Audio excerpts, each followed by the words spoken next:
I know our next speaker stands between you all and lunch, but it is the man who made the badges you got at reception. So, probably worth listening to. He's been such a delight for me ever since he popped up in the nerve space, because I am a sucker for hardware, and he makes hardware happen. So he's a US engineer living in the EU with a hardware and software education that crosses the borders between electrical engineering and software development. He also speaks Mandarin and has established business relationships with Chinese suppliers, which is incredibly helpful, and I don't think I've ever met anyone that does full stack quite this way. So, representing his own Luxembourg-based product agency, Protolux Electronics, the creator of Soleil, Trellis, and the stereo board you received, Gus Workman, welcome to the stage.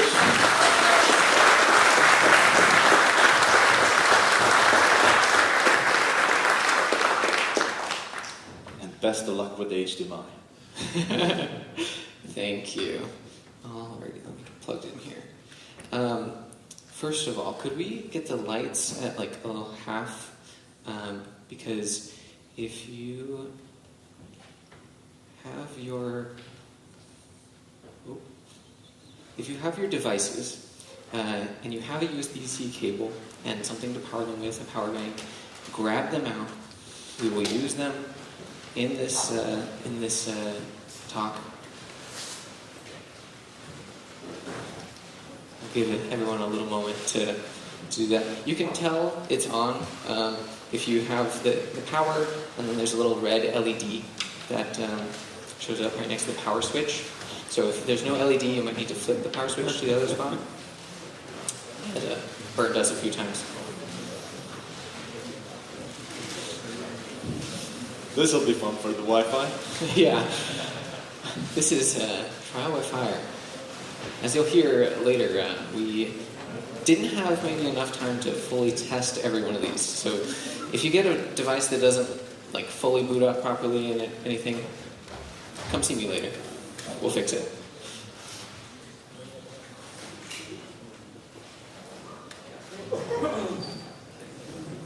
Yep.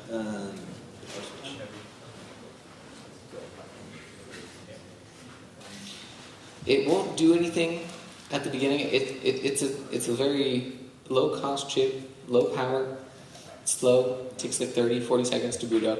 But you'll know it's up when it flashes the screen, and it should show name badge as the first screen.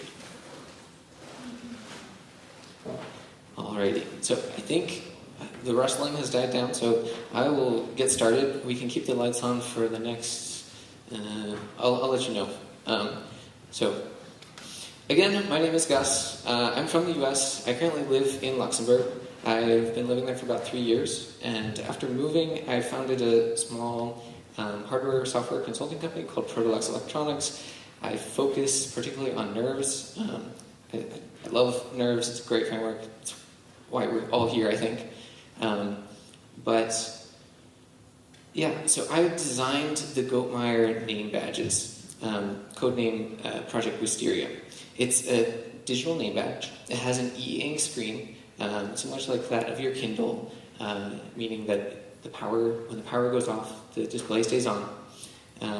But it has several features. You can view the conference schedule, you can access a shared photo gallery, and it's really here to personalize your experience here at the conference.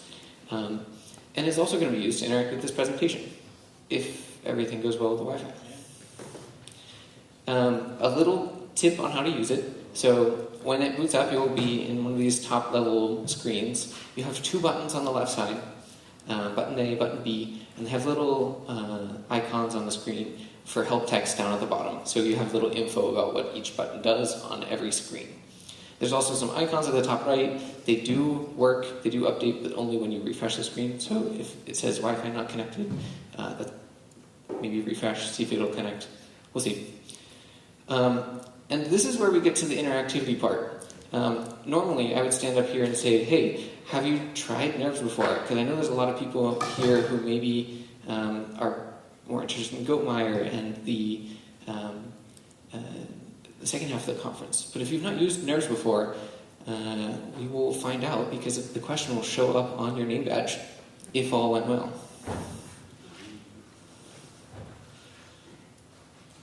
And it's sent off. Oh, mine updated. So, did you guys get it? Some people, yes. If you have it, you can press yes or no, A or B. Okay? And look at that. We're updating live. So we have 9 people connected. Good. Okay.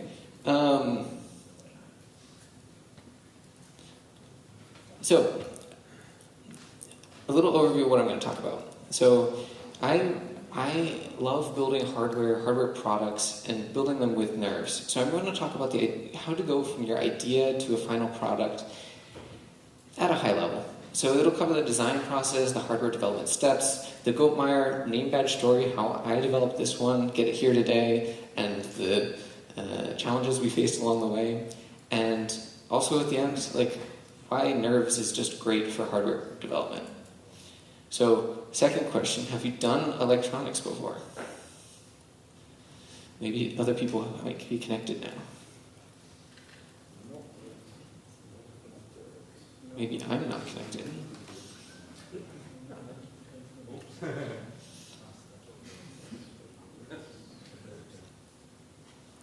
Well, I didn't think my laptop would be the one having the network issues. Oh. Yeah. Okay, let's go one more time. There we go, and it's on my device. So, have you done electronics before? 2, 3, 6, 7, ooh, 8, 9, more than before. That's great.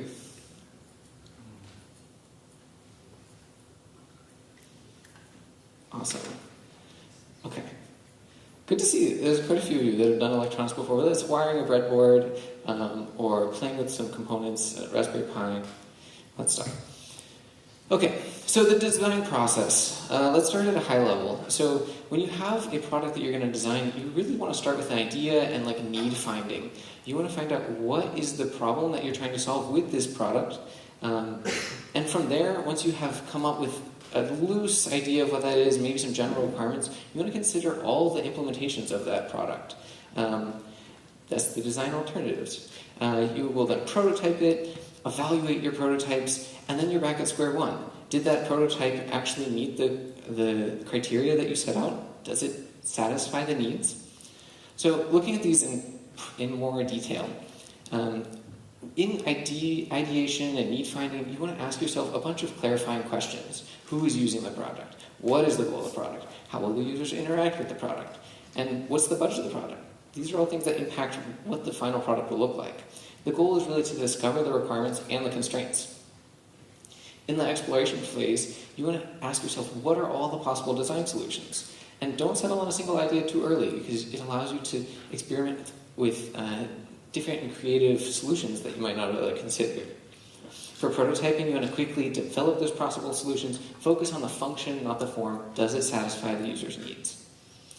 And in evaluating, you want to see, did it solve the problem? Did it meet the constraints? And this is the time where, as you're asking yourself these questions, you have the possible discovery of new requirements and new constraints. And since it's an iterative process, that goes into your next iteration of the design, making a better product. So when we look at hardware products in specific, hardware products are different from software products because you have several interconnected pieces of the puzzle. You have the mechanical. The mechanical components could be the case, the motors, things that actually affect the real world. You have the electrical, which is kind of the glue between the software and the mechanical side. It's what the signals send to control your motors, or light an LED, flip that switch, things like that. And then the software is the logic of your product. How does it work? How does it run? And so when you're evaluating these different parts of the system, you should look at the components. Because there are high-level components or very generic components that your system will have. For mechanical components, you'll have motors, enclosures, inputs, outputs. I can say this without saying its part number, for example. It's just a general idea of what that component is. Like, these have an eInk screen, or just a screen. A screen is a component. The electrical components might be a little bit more specific, whether you have integrated circuits, sensors, communication interfaces, things that maybe are more a little bit application specific. But one thing to note is that some components for your product are more important than others. And so when you're designing something like for these name badges, the most important criteria is the screen. So I should spend most of my time evaluating the screen. So once you've evaluated different types of components that you would need in your design, you should look at then specific component options. This is where I'm pulling up a list of products that might satisfy that list of motors. And motors have different torques, different voltages, different currents that they accept. And so you need to narrow that list down, figure out what actually will satisfy the requirements of your product. So you read data sheets, you order samples from manufacturers, test for suitability within the product. It's important, because again, physical things, it's important to actually get your hands on them and test them. Otherwise, it might bite you. You'll hear about that later. When you're testing them, you want to confirm those critical functions. That's the very first thing you want to do. And often in case you want to use manufacturer evaluation boards. They're typically pretty expensive, which is unfortunate, but it's a known working version of that component. And it allows you to write simple evaluation code. Nerf's Livebook is a great way to do that, because then you can just bang out some code that then verifies, yes, does this motor run? Does it run at the right speed? Will it drain my battery completely? Things like that. And then, so for hardware products, you will most always have a custom circuit board. And the circuit board is the part that has all the electronics, it glues everything together.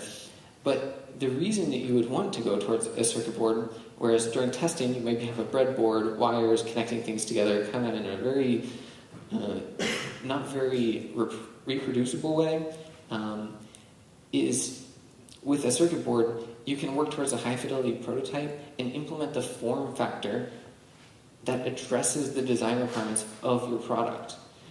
If I had given everyone today a breadboard with a bunch of wires for your name badge, I don't think it would go over super well. I can't imagine that around everyone's neck. And then testing manufacturability is important with the custom circuit boards. So you'll probably learn things through the design process about how your boards will be manufactured that will be important for later. And so you're building experience in that area.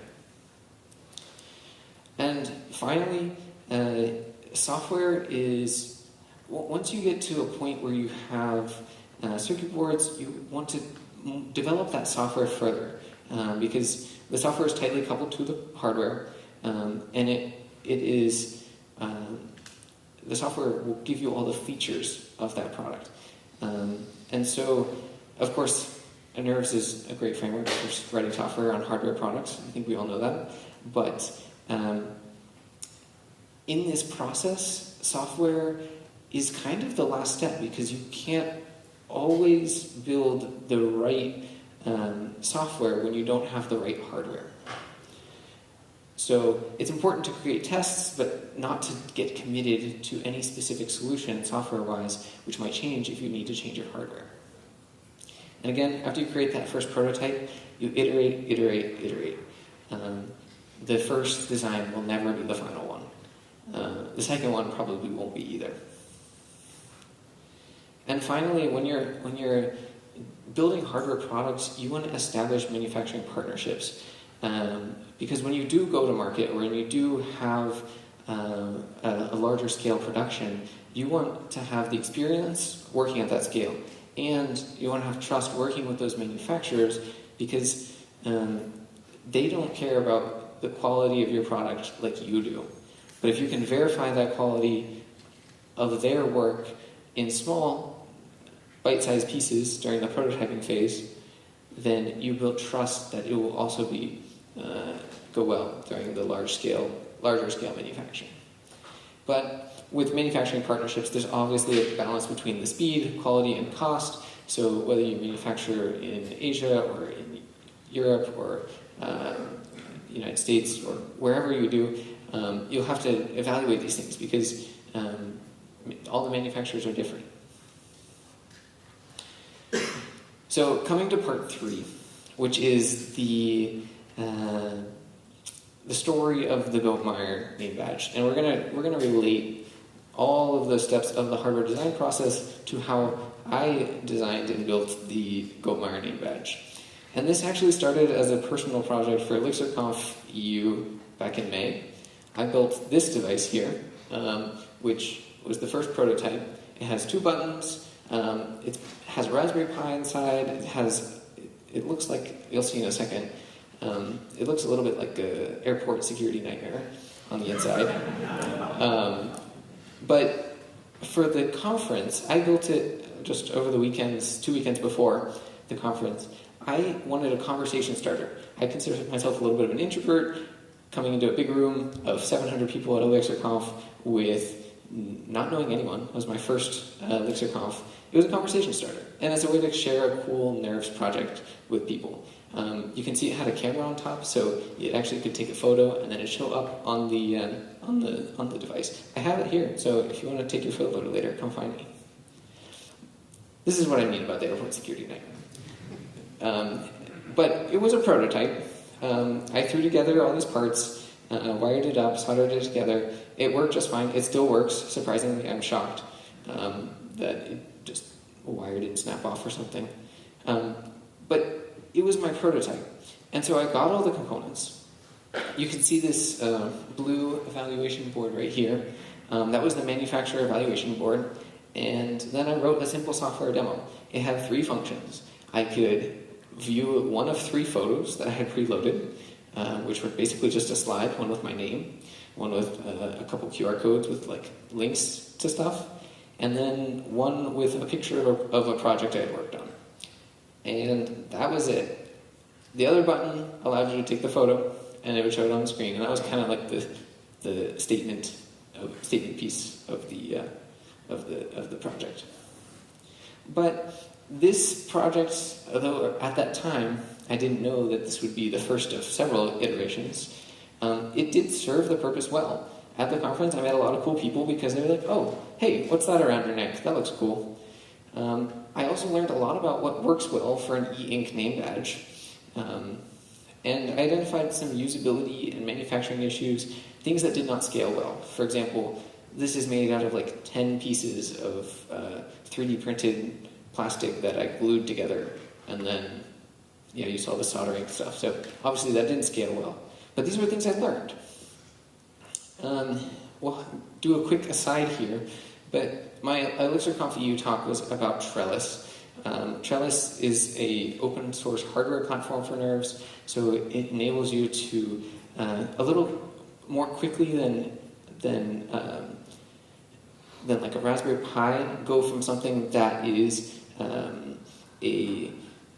you have a project idea, you want a custom form factor, you don't want to use a Raspberry Pi because it's too bulky, then you can plop in Trellis. And I called it Trellis because it's a platform for you to grow your hardware projects on. And a trellis in gardening is the thing that the plants climb up. So I like a good thematic name. But when Lars and I were at the conference and we got talking, he's running Goatmire, I already knew I'd be here. He asked me, what if we gave everyone some trellis hardware at Goatmire? And then Project Wisteria was born. And I called it Project Wisteria because wisteria is a type of plant that grows on a trellis. So a good thematic name. But hopefully it's the first of many plant-related projects that I produce. So when we take a look at this first prototype and then iterate a little bit, we had some design constraints. And so this is kind of going back to the ideation and need finding. So it had to be inexpensive because the conference is supported by sponsors. We had around a $5K total budget. It needs to be easy to manufacture at a scale of 200 devices. It can't take too much time to assemble each one, where it would be impossible to assemble them all, but maybe a little bit of foreshadowing that didn't go super well to plan. And then it needs to be interactive and engaging. And at this time, when we were talking about the project, about what trellis hardware can give away, it wasn't really a thought of is it, like, we didn't know for certain that it was going to be eInk. But when we thought about what makes an interactive and engaging product, or like an experience at the conference, An eInk name badge, having something that you can click around and see the event schedule, see the photos from the event, was an appealing option. And then for me personally, I want this to be sustainable. I want you to be able to take this home, use it beyond the conference, customize it. So that was also a design constraint. So given that we had these new constraints, it was a set of new prototypes, new evaluations that needed to happen. So I evaluated new components. The eInk screen in this one is completely different than the eInk screen in these other ones. And the reason for that is because mostly because of cost. This one was quite expensive per unit, would have put us way over that budget. But I talked to different manufacturers, I bought samples from Alibaba sellers, and my criteria again was a good price. I needed some customizations. You can see here this flex cable is all like S-shaped. I wanted a straight S cable because that was really hard to assemble on this first version. So those were some of the requirements. And then we get into the prototyping phase. Once I had nailed down what I wanted to use and confirmed that they worked, it's a matter of then bringing together these interconnected systems. How do you design the mechanics so that the screen actually stays in place? Because if the screen doesn't stay in place, it doesn't matter how good your software is. The device is junk. So I started off with this like slot-looking design where the screen would slide in from the bottom, be held by these rails, the battery would be in there, and then the circuit board would slide in on top.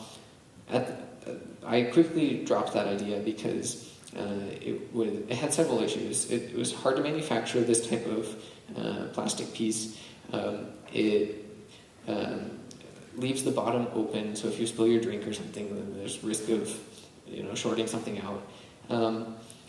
So I evaluated the mechanics of this device first to inform the requirements for the rest of the device. And so I landed on this design, which you have in your hands now, which is it's a case where the screen lays flat on the bottom. There's a spacer that snaps in place, and then the PCB, the custom PCB, is actually the back plate as well. So it just folds in. And it's actually really easy when your device is off to open it up and take a look inside. So go ahead and do that later. You'll see you later when we have the batteries. But this also allowed us to reduce the cost and improve the manufacturing and the assembly time because there's only two plastic pieces. They snap together. There's no screws. It's just very easy to put together. But I had made probably 10, 15 different 3D prints, different evaluations for these things to see, does this mechanical design work for the name badge? And I prototyped the electronics. I ordered several iterations of the circuit boards to ensure that they were correct. And again, these don't come out correct on the first time. You see that red wire on this one? We call that a bodge wire. Because that's the only way that you're going to get the first design to work. I needed to connect those two signals together, so I soldered in a wire. And it did work. I was able to evaluate that the design worked, but obviously this can't go to production at mass scale because there's a design issue. I don't want to have to solder 200 wires on each of these boards. That just doesn't scale. Even the second version didn't scale very well because I had gotten the wrong Wi-Fi module, and so I then just soldered it in there, and it was fine. It worked, but it confirmed that the design requirement that this device has Wi-Fi. It confirmed that it worked. I soldered the module in, and it was fine. And then for the next version, I could order the one with the module soldered to the PCB. And then so that was like the hardware going from mechanical to the electrical, and now the software device development. I'm going to keep this high level because we have a session later where we'll talk about how does the device work and kind of how can you hack on it. But at a high level, it uses the Typist rendering markup. So if you know that Typist is kind of like an alternative to LaTeX, and they have Rust bindings that I had forked the Elixir library and added Rust or Nerve support, added PNG support, and then also added dithering. So dithering is the process of taking a color image, and then going to black and white, because we only have black and white. We don't have any gray. So it kind of spreads those dots out to kind of approximate a grayscale image. And then on the device side, it also needs to connect to the server, show the data as requested, all that sort of stuff. And for software-wise, there's the server development, there's a Phoenix Live View for the app. If you have uploaded your photos to show in the gallery on these devices, then that's a live view. It uses Phoenix channels to broadcast out all those images, to broadcast out the settings changes for your device. So if you haven't configured your device yet, if you go to the name badge page, it'll show a QR code. You can scan it and set up your name and everything you're going to show there. And then it's a lot of software for this project. I probably had around 6 repositories for different purposes. But if we actually look at the commits from ElixirConf through now, we're probably looking something like this, where you had a few where I was testing things out back in May, got a new version of the hardware in July, I was out all of June getting married, so busy, and then, August rolls around, I have the final prototypes of the hardware, and then September is like, yeah, I need to get that software done. So I actually finished the survey question feature on the train. This is me testing it there. So it's a lot. Ideally, you want to finish that software and have everything confirmed before you manufacture, but we went out of order here because it takes time. So with manufacturing, you need to order all those components from your suppliers. In this case, it's the screen, the circuit boards, the cases. I need to arrange the assembly of the devices. So I had arranged for the company that built my circuit boards to also receive the screens, to receive the cases, put them together, and then ship them to me, which is great. It would be great if the cases fit. So, yeah. It's important, though, to work closely with your manufacturing partner. And so this is a company that I've worked with before. They're not a huge one in China, but they work in a very, I trust them a lot. I've worked with them before, and I actually was able to get on a phone call with their tech team at least twice or so, just to explain how I wanted these devices to be assembled, and to make sure it worked out all okay, even though it maybe didn't. Because, as I've been hinting, Murphy's Law, what can go wrong will go wrong. As you know, the batteries are not here. Well, actually, that's false. I just got word that they are here as of 20 minutes ago. So we're going to hand out batteries during the session later after lunch when we talk about the software on this thing. Or after that if you want to pick them up later. So I had the shipping delays, the batteries got caught in customs. They showed up today, which is very lucky. And then also the poor quality of the cases. So this is the case that I'm talking about. Do you see how crooked that is? That whole corner is like a centimeter off the table. Oh, they were not good. So I had some last minute changes. As of 2 Fridays ago, so a week and a half ago, I used a local Luxembourg company to reprint all of the cases, and then last night we reassembled all of the cases.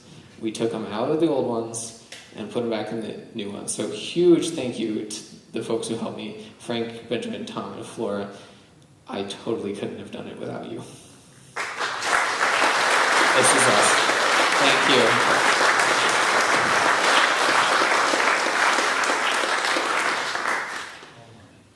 It was a process, assembly line.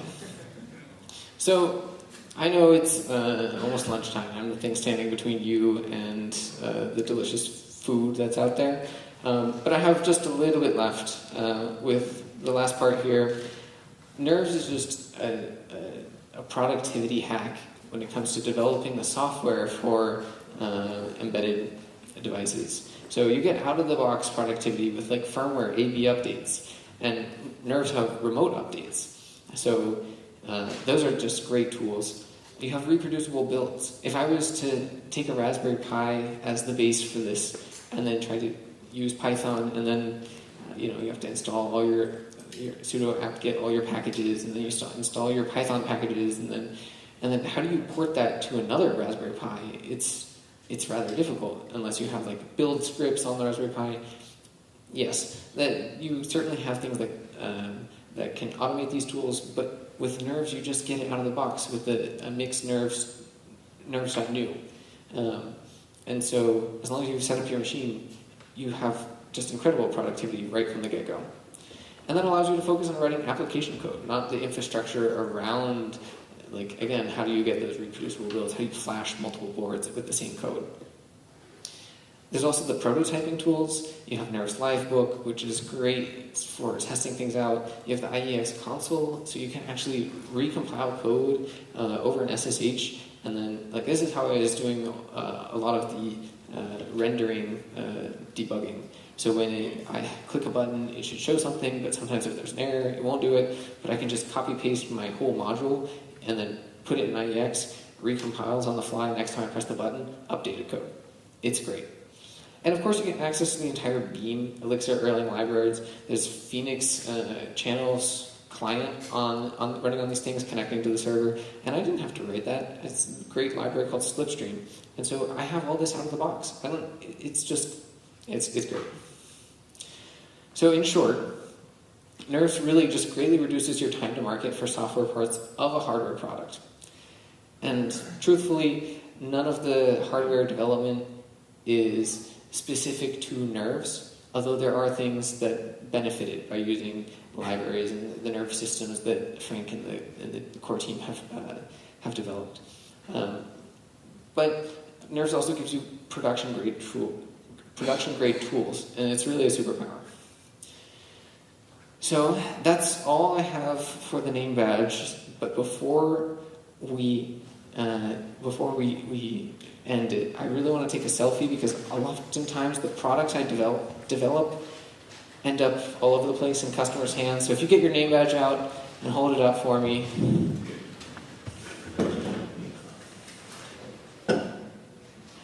There we go.